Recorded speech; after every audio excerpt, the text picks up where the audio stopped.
नमस्कार दोस्तों बात करते हैं मध्य प्रदेश एमपी की सबसे बड़ी और महत्वपूर्ण काम की खबरें। तो एक काफ़ी बड़ी इंपॉर्टेंट ऐसी खबरें लेकर आए हूँ जो सारी की सारी खबरें आपको जानना बहुत ज़रूरी है। तो सारी हर खबर को विस्तार से जानते हैं। शुरू करते हैं पहली खबर से। इस वीडियो को अगर आपने लाइक नहीं किया तो लाइक जरूर कर दीजिएगा। सबसे पहली खबर निकल कर आ रही है एमपी के महर में तेजी से फैल रहा है चिकन पॉक्स का वायरस।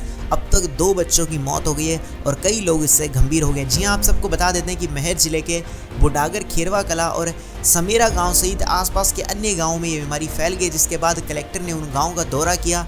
एक करीब 1.5 दर्जन से ज़्यादा लोग यहाँ पर बीमार पाए गए क्योंकि चिकन पॉक्स हो गया। उसकी चपेट में आधे से दर्जन गांव पूरा का पूरा आ चुका है। तो इस चीज़ का आप लोग भी ध्यान रखिएगा क्योंकि बताया गया है कि ये संक्रमण से ज़्यादा फैलता है। तो ये बच्चों में भी देखने को मिल रहा है और इसमें 2 बच्चों की मौत हो चुकी है। तो ध्यान रखने की बहुत ज़रूरी है और इसमें ध्यान रखेंगे तभी जाके सुरक्षित रहा जा सकेगा। चलिए बढ़ते हैं और जानते हैं अगली खबर के बारे में। पार्टी छोड़ी तो कमलनाथ होंगे 14वें, 13वें पूर्व मुख्यमंत्री पहले छोड़ चुके हैं कांग्रेस।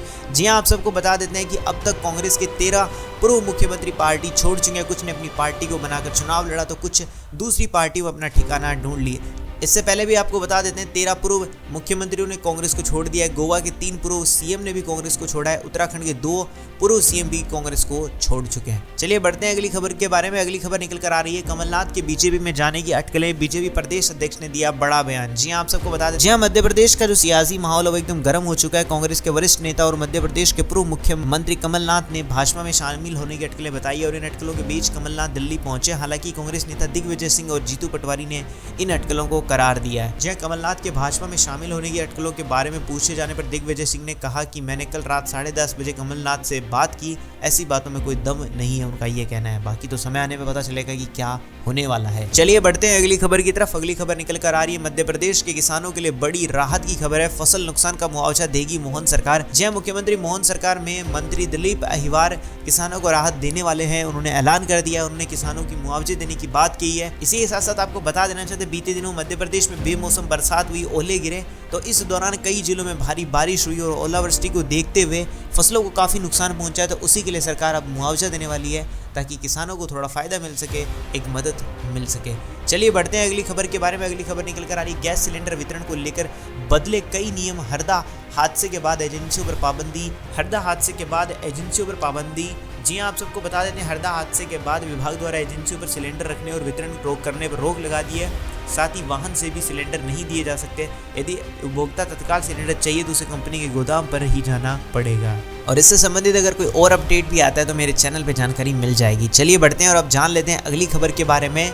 जी हाँ, सरकारी सिस्टम की मनमानी, किसान की खेत में बना दिया पुलिया, सूचना दी न मुआवजा मिला। जी हाँ, आप सबको बता देते हैं खंडवा निवासी एक किसान की खेत में पुलिया बना दी गई, वहीं अब किसान को इसका मुआवजा भी नहीं दिया जा रहा है। सबसे बड़ी बात आपको बताऊं, सरकारी सिस्टम की खामी किस कारण किसानों के लिए परेशानी का सबब बन जाती है, इसका उदाहरण अभी आपको देखने को मिल रहा है। जैसे कि मैं बता देता हूँ, बड़गांव पिपलौदा में देखा गया, सड़क निर्माण के दौरान किसी किसान के खेत में पुलिया का निर्माण कर दिया गया। इसकी कोई सूचना तक किसी को नहीं दी गई।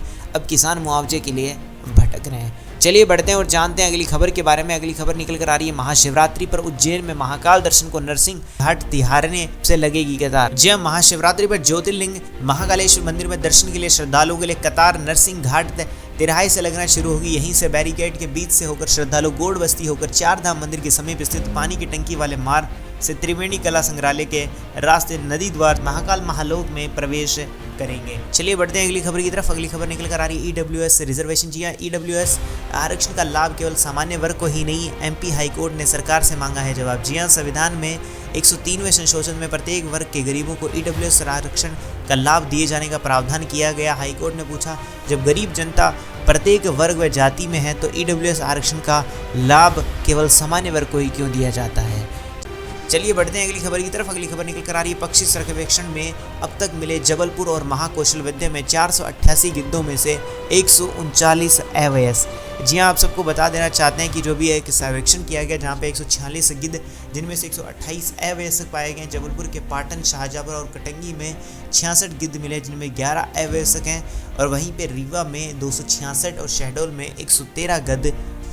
चलिए बढ़ते हैं अगली खबर की तरफ। अगली खबर निकल कर आने मामी के प्यार में पड़े भांजे ने कराया मामा का मर्डर, प्रेमिका को वीडियो कॉल कर समझाया हत्या का तरीका। जहाँ मध्य प्रदेश के इंदौर में खून के रिश्तेदारों को शर्मनाक करने वाले एक बेहद घिनौना काम देखने को मिला जो कि काफ़ी डरावना। यहाँ तक कि भांजे ने अपनी मामी के पति को जान से मार दिया। जी हाँ, और ये पूरी की पूरी एक हत्या उन्होंने एक साजिश अपने दोस्तों के साथ मिलकर रची और ये बहुत ही भयानक साजिश रही उनकी। चलिए बढ़ते हैं अगली खबर की तरफ। अगली खबर निकल कर आ रही है, महाराज देवकीनंदन ठाकुर भोपाल में बोले श्री कृष्ण जन्मभूमि मुक्ति के लिए दिल्ली में होगी सनातन संत संसद। जी हाँ, काशी विश्वनाथ ज्ञानवापी परिसर में साक्षात सनातन के चिन्ह दिखाई दिए हैं। श्री कृष्ण जन्मभूमि का केस अभी हाईकोर्ट में है, कोर्ट ने आदेश को रोक कर रखा है। हम आशा करते हैं कि जल्द ही ऐसा सर्व श्री कृष्ण जन्मभूमि मथुरा में भी होगा। काशी विश्वनाथ ज्ञानवापी की तरह वहाँ भी भगवान मिलेंगे।